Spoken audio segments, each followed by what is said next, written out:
Abdul Muttalib. তবে ওই বাচ্চাটাকে যদি তোমাদের শহরের মধ্যে রেখে দাও, যদি তাকে তুমি বসবাস করতে দিয়ে দাও, তবে তায়েফের ঘর বাড়িকে জ্বালিয়ে পুড়িয়ে শেষ করে দেওয়া হবে, এমনকি তোমাদের গর্দনকে ছাঁটাই করে দেওয়া হবে। নচেত তুমি মুহাম্মদকে শহর থেকে তাড়িয়ে দাও। আবু জেহেল যেমন এই কথাটি বলে দিল, মাসুদে আবিলালের মনের মধ্যে ভয় ঢুকে গেল। ওই মাসুদে আবিলাল তাইফের রাখালদেরকে সবাইকে ডেকে ডেকে আপন বলতে লেগে গেল। বলে শুনো রে, যে শহরের মধ্যে আমাদের মধ্যে একটা বাচ্চা এসেছে, যে মুহাম্মদ বলে প্রকাশ্য করে রে, শেষ নবী বলে প্রকাশ্য করে, কলমার দাওয়াত দিতেছে, ওই ব্যক্তিকে মুহাম্মদ বলে না মেরে তাকে একটা পাগল মানুষ বলে সবাই তাকে ঢেল মারতে থাকো। সবাই ঢেল মারো, রিপিট মারো। ধপ ধরে থেমে যাচ্ছে তোমার, খেলতে খেলতে খেলা দাও। বিশ্বের নবীর জন্য তাইফের লোকেরাও 3 দিন ধরে নবীর প্রতি খাওয়া দাওয়া বন্ধ করে দিল। জোরে বলো সুবহানাল্লাহ। নবীর প্রতি কি অত্যাচার দেখুন। তবু নবী কাউরির জন্য বদদুয়া করেনি। জোরে বলুন, নবী কাউরির জন্য কখনো বদদুয়া করেনি কি তাদেরকে শেষ করে দাও।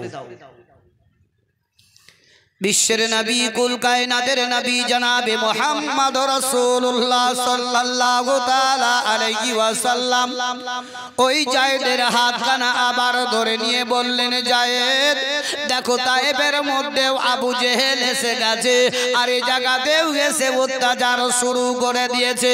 তবে আয়ে জায়েদ, চলো আমাদের জন্মস্থান মক্কা নগরে আমরা চলে যাই, এই জায়গাতে আর থাকা যাবে না।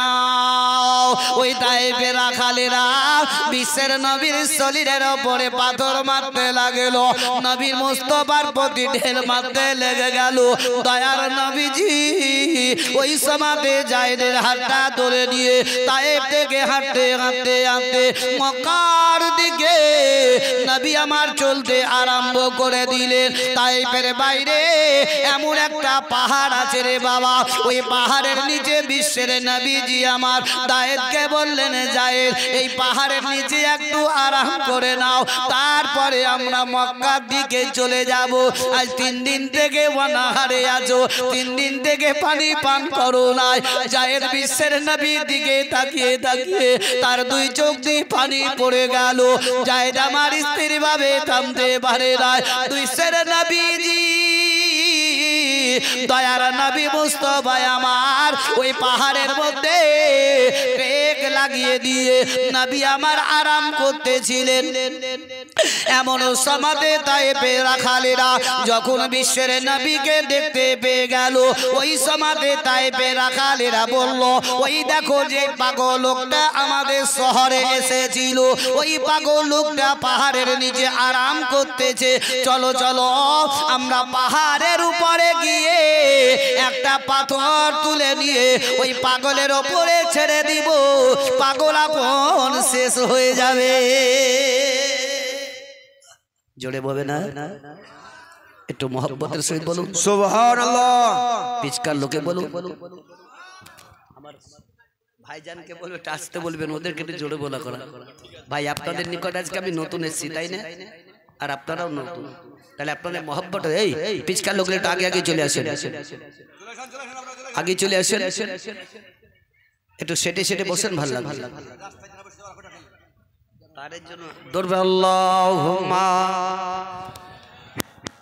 সাইয়্যিদনা মাওলানা মুহাম্মাদ ওয়া আলা সাইয়্যিদনা মাওলানা মুহাম্মদ সাল্লাল্লাহু আলাইহি মুহাম্মাদিন সাল্লাল্লাহু আলা মুহাম্মদ।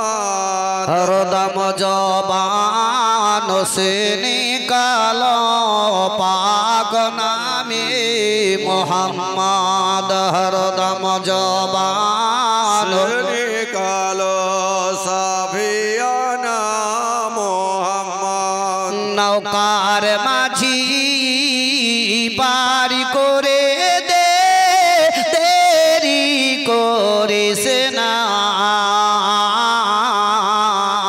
জিয়ারতে যাব আমি সোনার মদিনা সুবহানাল্লাহ বহু হাজি চলে গেল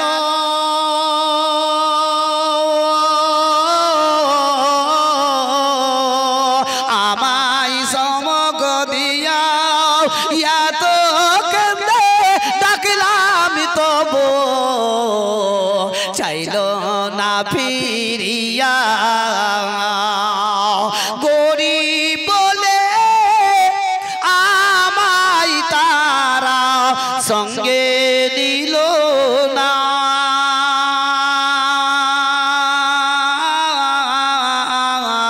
নৌকার মাঝি পারি করে দে দেরি করিস না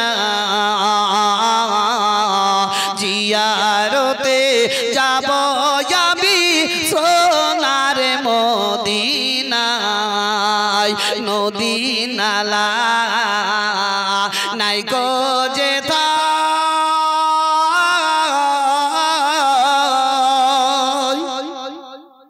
নাই গো গাছের ছায়াও তবু প্রাণের উঠলে উঠে আমার নবীর দাসের মায়া আল্লাহু আকবার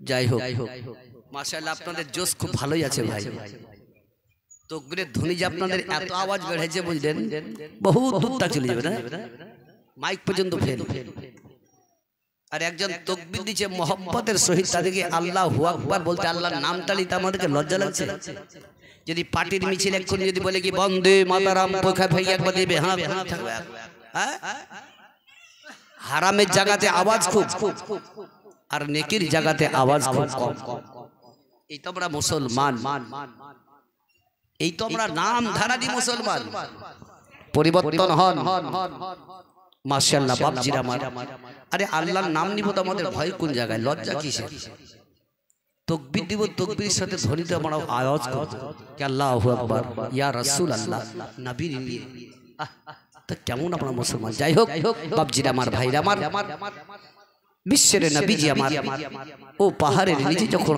আরাম করতেছিলেন এদিকে তাইফের রাখালেরা ও পাথরের নিয়ে পাহাড়ের উপরে চলে গেল বিশ্বের নবীর দিকে ওই রাখালেরা লক্ষ্য করে বাবা ওই পাথরটা যেমনি ছেড়ে দিল দয়ার নবী মুস্তাফার দিকে বাবা পাথরটা আস্তে আস্তে আস্তে আস্তে আস্তে আস্তে আস্তে আস্তে ছিল দয়ার নবীজি বিশ্বের নবী রাহমাতুল লিল আলামিন এমন কি বাবা এমন সমাদে ওই সমাদে বিশ্বের নবীজি रहमतुल लिल आलामीन रहमतेर दृष्टिर द्वाराते जेमनि आकाशेर दिके ताकालेन ओई पाथरेर दिके जेमनि जलटा रेखे दिलेन संगे संगे ओई पाथरटा चारदिके चार टुकरो हये पड़े गेल सुबहानाल्लाह चारदिके चार टुकरो हये पड़े गेल যাই হোক না চাইতে বেগ না চাইতে পানি হয় তো না চাইতে একজন কত আছে ভাই 150 আছে যে আশা যে উদ্দেশ্য দিয়েছে আল্লাহ তাআলা আশাকে যাতে পরিপূর্ণ করে দেয় জোরে সকলে বলুন আমিন আল্লাহুম্মা আমিন ওই সমাতে বিশ্বের নবী কুল কায়নাতের নবী জনাবে মুহাম্মদ রাসূলুল্লাহ সাল্লাল্লাহু তাআলা আলাইহি ওয়াসাল্লাম এক টুকরো পাথরকে নিয়ে নবী আমার জিজ্ঞাসা করলেন পাথর বলো রে তুমি কেন চারদিকে চার টুকরো হয়ে গেলে ওই পাথরের জবান খুলে গেল বলে ইয়া রাসূলুল্লাহ ইয়া হাবিবাল্লাহ নবী গো আপনাকে মারার জন্য যখন আমাকে ছেড়ে দিল আমি আপনার দিকে লক্ষ্য করে আসতেছিলাম ইয়া রাসূলুল্লাহ আপনি যখন রহমতের দৃষ্টির দ্বারাতে তাকিয়ে দেখলেন আমি আর সহ্য না করতে পেরে আমি চারদিকে চার টুকরো হয়ে আপনার পদতলে পড়ে গেছি সুবহানাল্লাহ ইয়া রাসূলুল্লাহ এত আমার ভাগ্য হয়তো জীবনে আর কখনো আপনার সঙ্গে সাক্ষাৎ হবে কিনা দয়ার নবীজি আমার বিশ্বের নবীজি জায়েদের হাত কানা ধরে নিয়ে জায়েদের দিকে তাকে নবী আমার চোখ দুটো বন্ধ করলেন দয়ার নবী দুই চোখ দিয়ে পানি পড়ে গেল নবী আমার বললেন জায়েদ আর এই জায়গায় থাকা যাবে না চলো আমরা মক্কার দিকে বেরিয়ে চলে যাই দেখো রাতায়েবে রাখালেরা এই জায়গাতে এসে অত্যাচার শুরু করে দিয়েছে বিশ্বের নবীজি আমার ওই জায়েদকে নিয়ে টুক টুক টুক টুক টুক টুক করে চলতে আরম্ভ করে দিলেন এমন সমাদে আবু জেহেলের লস্করেরা চারিদিকে বাবা পাকে পাকে নবী মোস্তফাকে বিচকানে ঘেরাও করে নিল তাদের হাতের মধ্যে তীর ধনুক নিয়ে দাঁড়িয়ে গেছে দয়ার নবী আমার চারিদিকে দেখতে লাগলেন জায়েদ আমার টুক টুক টুক টুক করে দেখতেছিল বিশ্বের নবীকে ওই মারার লেগে তারা তীর ধনুক নিয়ে রেডি হয়ে গেছে দয়ার নবী মুস্তাফাকে ডান দিকে একখানা তীর যখন মেরে দিল জায়েদ আপন বাবা বিশ্বের নবীর ডান দিকে এসে দাঁড়িয়ে গেল আর ওই তীরখানা এসে লাগবি তো লাগ জায়েদের সিনাতে লেগে গেল বাম দিক থেকে তীর যখন এলো জায়েদ আপন বিশ্বের নবীর বাম দিকে দাঁড়িয়ে গেল ওই তীরখানা জায়েদের সিনাতে এসে লেগে গেল আগে দিকে তীর আসলো বাবা আগে দাঁড়িয়ে গেল জায়েদ চারি পাকে পাকে ঘুরতে লেগে গেল বিশ্বের নবীকেও শরীরে তীর লেগে গেল জায়েদের শরীরে একটা নয় দুইটা নয় গো আমার বাপজিরা ভাইরা মা বোনেরা আমার ওই জায়েদের শরীরে একটা একটা করে 38 খানা তীর লেগেছিল সুবহানাল্লাহ কতখানা 38 খানা তীর বলুন আমাদের শরীরে যদি লাগে সহ্য করব বলুন নবীকে ভালো কারা বেসেছিল সাহাবীরা আর ওই সাহাবীর মতো এই পৃথিবীতে নবী মুস্তাফাকে ভালো কে বাসে ভাই একমাত্র আহলে সুন্নাত হানফি জামাতের লোকেরাই নবীকে ভালোবাসে সুবহানাল্লাহ জোরে বলেন কি ঠিক না বেটি সাহাবীদের মতো পৃথিবীতে যদি দেখা যায় মানুষ যদি ভালোবাসে একমাত্র নবী মুস্তাফাকে এই হানফি জামাতের লোকেরাই ভালোবাসে নবীর নাম শুনে তার মুখে মুস্কুরাহট উঠিয়েছে আর যারা নবীকে ঠিকভাবে মানে না তারা নবীর নাম বলে মুখখানটা মনে খুশি হয়ে যায় কি হয় না দেখিয়ে গা থরথর করে কাঁপে মনে চার কি করেই দিলে বা আহা বলুন তো ভাই ওই লোকগুলাকে বলে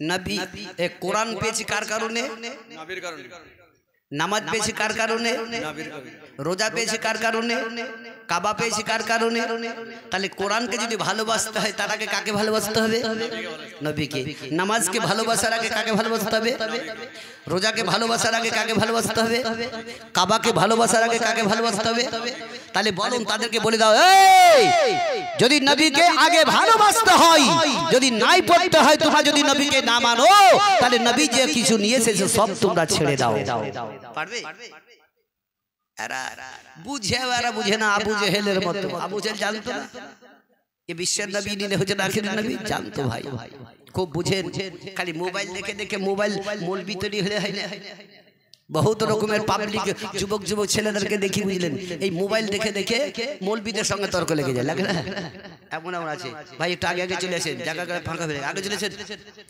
চলে এসেন কত ভালো লাগছে ভাই আর একটু ছোট ছোট চলে এসেছেন একবার দরুদ পড়ে চলে এসেছেন আল্লাহুম্মা আগান আর আলা সাইয়্যিদিনা মাওলানা মুহাম্মদ ওয়া আলা আলি সাইয়্যিদিনা মাওলানা মুহাম্মদ সাল্লাল্লাহু তাআলা আলাইহি ওয়া ওয়াসাল্লাম। ও বাবা জীবনের আমার ভাইরা আমার মা বোনেরা আমার বিশ্বের নবী আমার দয়ার নবী মুস্তাফা জায়দের মুখের দিকে টুকটুক করে তাকিয়ে তাকিয়ে দেখতে লাগলেন।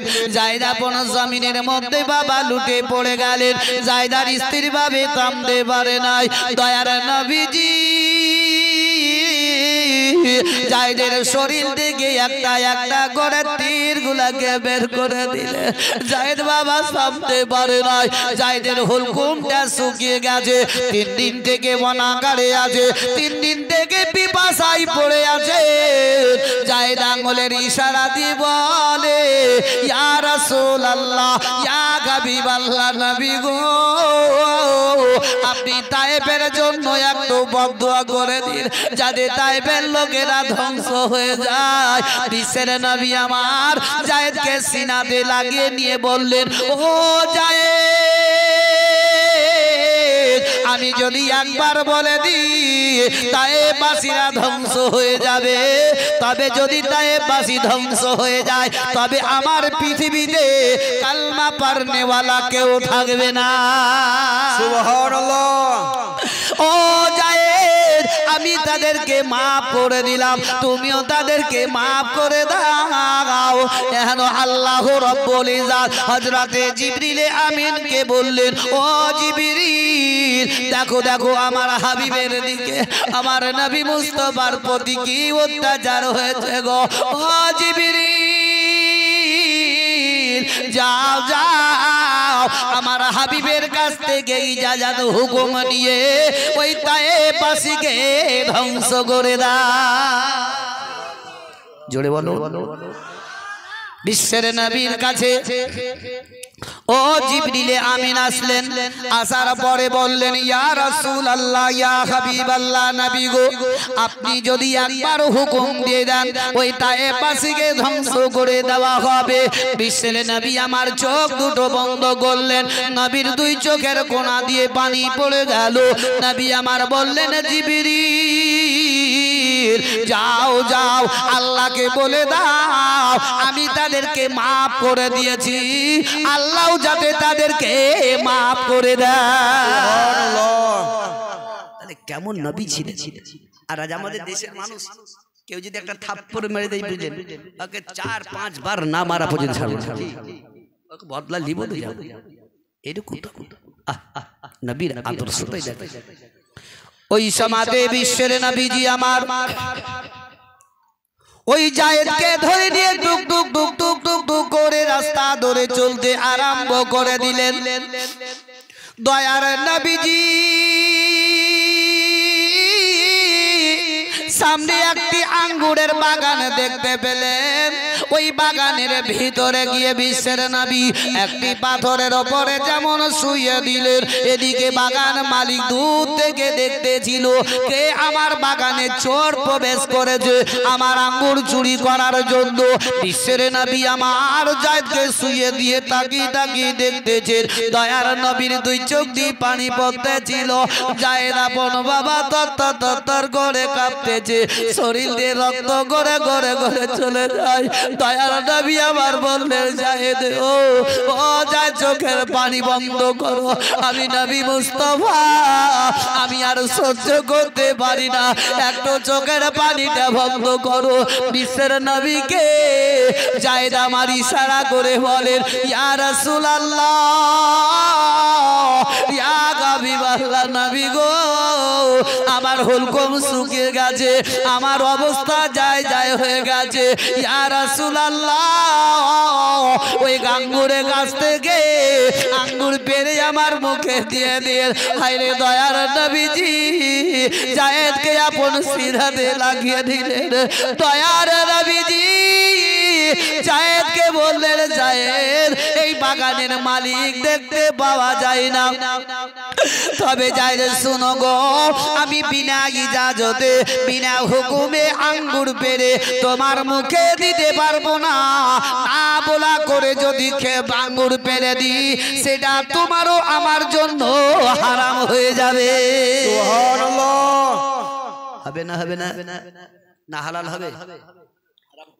হালাল হবে মনে হয়, কেন না বলেন?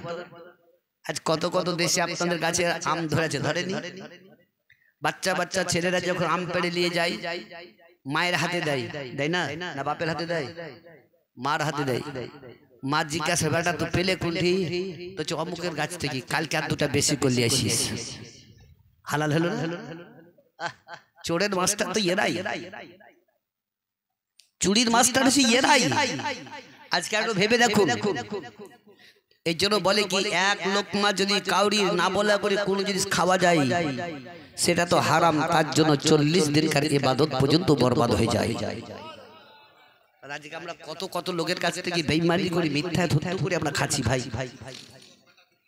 বলো বলো বলো, প্রত্যেকটা মানুষকে আমি জোরহাত করে অনুরোধ করে বলে যাবো, ভাই জীবনের কাহিনী শোনার পরে কিছু পরিবর্তন হন। আমরা শুনছি কিন্তু আমরা মানছি কোথায়? বলো। আজ আপনাদের আমাদের নিকটে এ ভাই রমজান মাসের রোজা কটা? 30টা 29টা হয় না? আচ্ছা, রোজার মাঝে এটা তো বলা আছে কি না বলা করে যদি খাই সেটা হারাম হলো, আর হারাম যদি ঢুকলো তার ভিতরকার 40 দিনকার ইবাদত বরবাদ হলো। ঠিক আছে? একটা ছেলে বুঝলেন আপনার বাচ্চা কাউরির পুকুরে না বলা করে ছিপ ফেলে। ছিপ বুঝছেন তো? হ্যাঁ, আমাদের রাঢ়ার দেশের লোক, আমরা রাঢ়ার দেশের লোক, বীরভূমের লোক তো আমরা রাঢ়া, আর আপনারা হচ্ছেন বাগড়ি নাকি? মুর্শিদাবাদের লোক আমরা বাগড়ি বলি, কিন্তু রাঢ়ার বাগড়ির মধ্যে ফার্ক দুটা জিনিস দিয়ে। রাঢ়ার দেশের লোক সকাল বেলায় উঠে মুড়ি খায়, আর বাগড়ি দেশের লোক সকাল বেলায় বেশি ছাতু খায়। এইটুকুই ফার্ক, বুঝলেন? এখন বাসি ভাত, আগে খুব ছাতুই খেতে, বুঝলেন? আমাদের দেশে ধান কাটতে গেলে বস্তার বস্তা ছাতু নিয়ে গিয়ে গোড়া কাটা গিলে খেয়ে নিত, দেখেছি। তো কথা হচ্ছে ওটাই কি, ওই বাচ্চাটা যদি না বলা করে কাউরির পুকুরে ছিপ ফেলে, একটা মাছ, বেশ সিয়ানা মাছ পেয়ে গেল, মাছটা ধরে নিয়ে আসার পর তার মার হাতে দিল, মা খুব যত্ন করে রান্না করলো, ওতেই ইফতার করলো, সেহরি করলো, রোজা হবে? হবে না? একটু হুঁ বলে হবে না? হবে না? ও এরা মানে কি মাথা হিলায় না কেন বলুন তো, যে খেয়ে থেকেছি।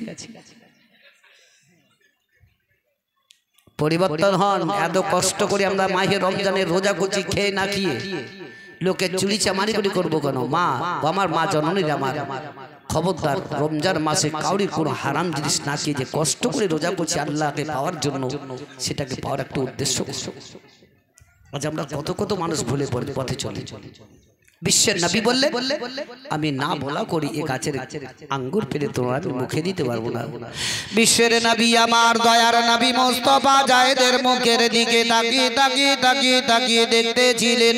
এমন সমাদে ওই বাগান মালিক বাবা দূর থেকে দেখতেছিল, আমার বাগানের ভিতরে এমন কে প্রবেশ করেছে আঙ্গুর চুরি করার জন্য। বাগান মালিক আড়ালে আড়ালে আড়ালে চুপে চুপে চুপে চুপে চুপে বিশ্বের নবীর কাছে দাঁড়িয়ে গেল। ওই বাগান মালিক জানে না ইনি হচ্ছেন বিশ্বের নবী। বাগান মালিক বলে, এই বাচ্চাটার এই অবস্থা কেন?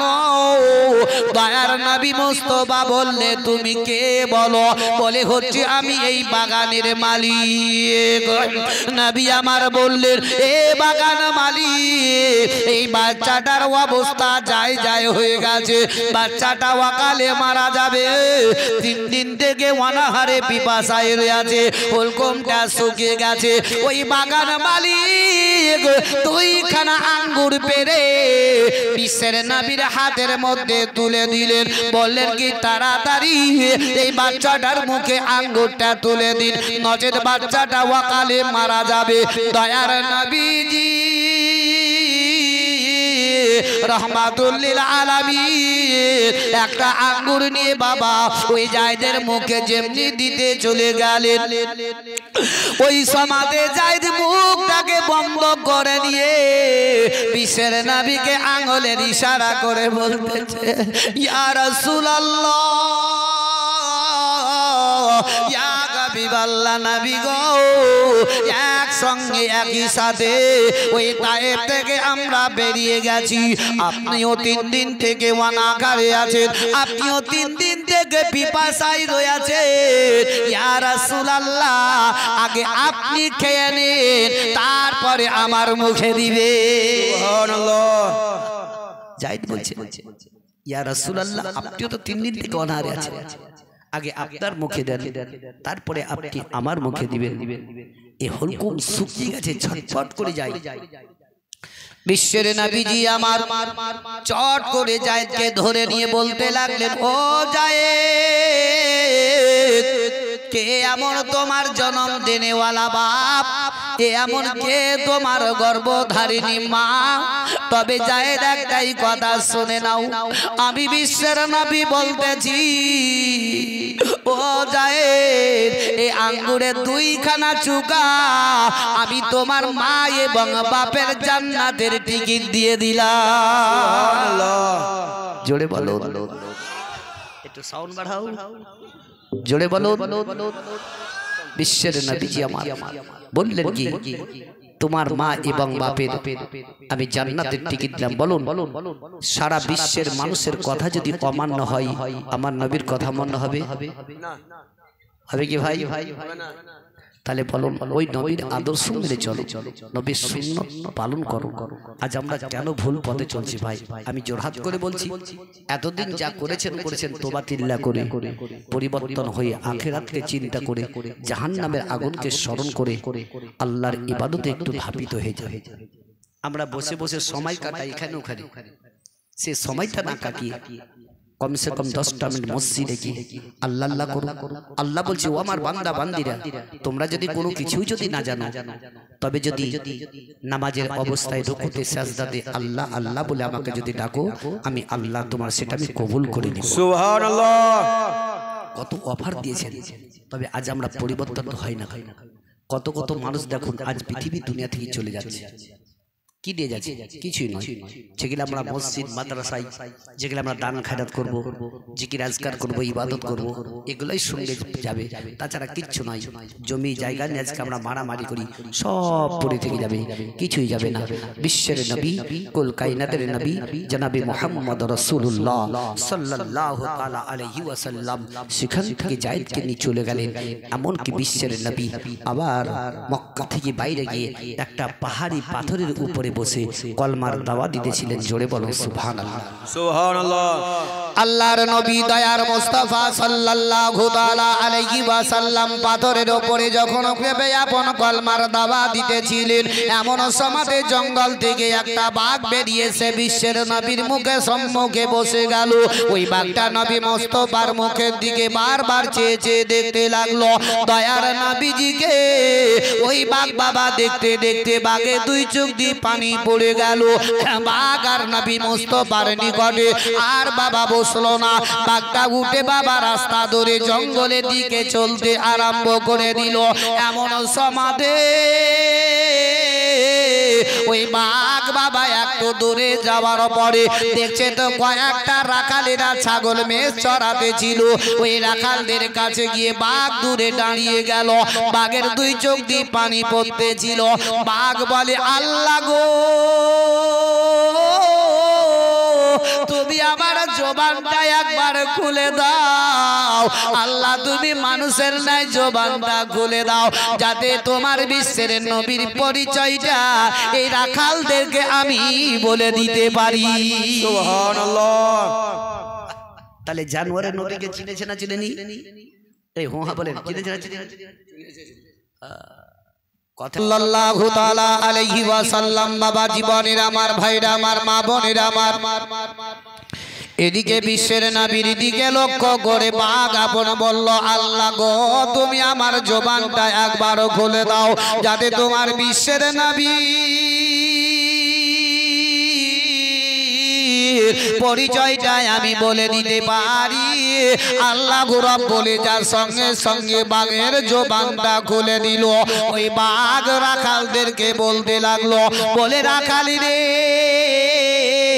তোদের এত ভাগ্য ভালো, এত ভাগ্য ভালো, আজকে বিশ্বের নবী এসেছে। যা যা নবীর কাছে কলমাটা একবার পড়ে নে। সুবহানাল্লাহ। ওই রাখালেরা বাঘকে বলে, বলে বাঘ রে, তুই যুক্তি করে আমাদের নিকটে এসেছি আমাদের ছাগল গোলা তুলে নিয়ে যাওয়ার জন্য।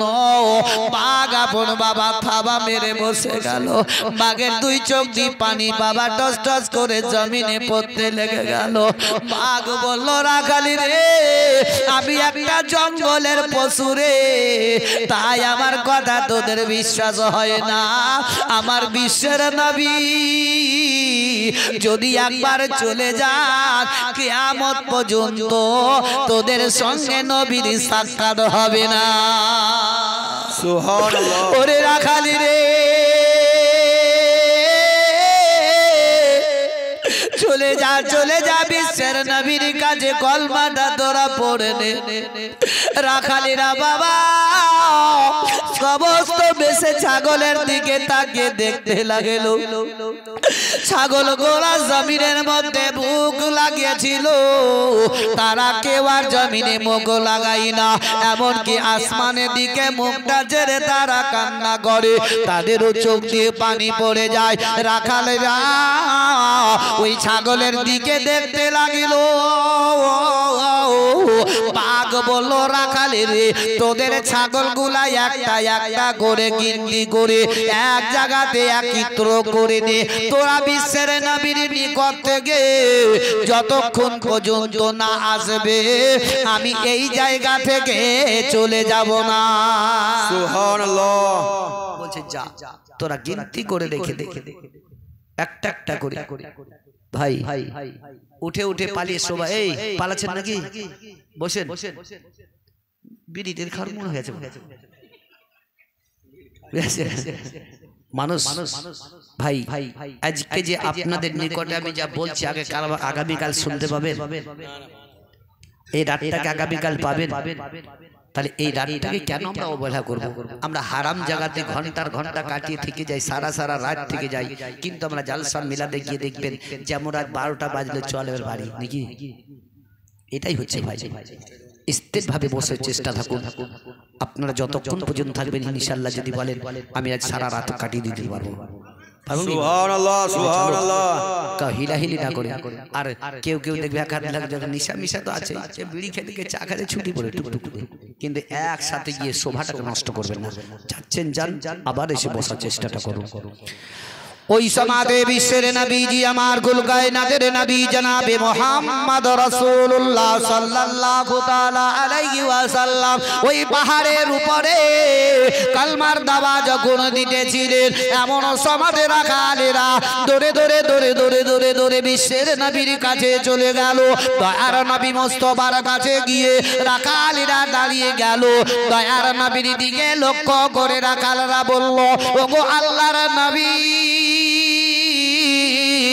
আপনি আমাদেরকে কলমাটা পড়িয়ে দিন, কলমা পড়িয়ে দিন। বিশ্বের নবী আমার রাখালদেরকে কলমা পড়ালেন। জোরে জোরে পড়ুন লা ইলাহা ইল্লাল্লাহ, পড়ুন লা ইলাহা ইল্লাল্লাহ, লা ইলাহা ইল্লাল্লাহ মুহাম্মাদুর রাসূলুল্লাহ সাল্লাল্লাহু তাআলা আলাইহি ওয়াসাল্লাম। দয়ার নবী মুস্তাফা আমার কলমাটা যেমনি পড়িয়ে দিলেন, রাখালেরা বাবা যেমনি চলতে যাবে ওই সমাদে বিশ্বের নবী আমার বললেন, ও রাখালেরা শোনো শোনো, একটু আমার নিকটে এসো। যেমনি চলে গেল তারা বলল, ইয়া রাসূলুল্লাহ, ইয়া হাবিবাল্লাহ, নবী গো আপনি এমন কি বলবেন বলুন না কেন? দয়ার নবীজি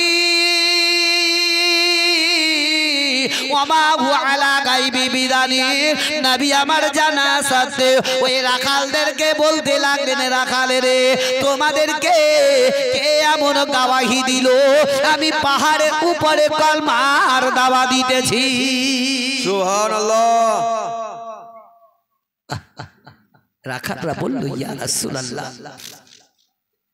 জঙ্গলের একটা পশু বাঘ গিয়ে আমাদেরকে খবর দিল আজকে বিশ্বের নবী এসেছেন, যাও কলমাটা পড়ে এসো। ইয়া রাসূলুল্লাহ, তাই আপনার নিকট আমরা এসেছি। আল্লাহর নবী দয়ার মস্ত ভাই আমার ওই সমাজে রাখালদেরকে বলে দিলেন, রাখাল শুনো, বলে যেই বাঘটা আমার গাওয়াহি সাক্ষী তোমাদেরকে দিল, ওই বাঘটাকে খালি হাত না ফিরিয়ে একটা ছাগল ছানা তুলে দিবে, যাতে তারা বিতাড়ন করে আপন খেয়ে নেয়। রাখালেরাও দৌড়ে দৌড়ে দৌড়ে দৌড়ে দৌড়ে ছাগলের দিকে চলতে লাগলো। এমন সমাজে বাঘের নজরটা পড়ে গেল। ওই বাঘটা রাখালদেরকে দেখার পরে উঠে যেমনি চলে যাবে, রাখালিরা বলছে, বাঘ রে বসে যাও, আগে এক কদম যাবে না। বলে কেন যাব না? বলে যে নবী মুস্তাফার প্রতি কলমা পড়ে ঈমান নিয়ে এসেছি, ওই নবী যেটা আদেশ করেছেন ওটা আমরা পালন করব। সুবহানাল্লাহ। তবে বলো তারাও তো আপনার নবীর কথা মেনে চলেছিলেন, চলেছে না চলেননি? এমনকি ছাগল ছানা যখন দিল, বাঘ দিল, নবীর মহব্বত নিল না। জোরে বলো সুবহানাল্লাহ। একটু ভাই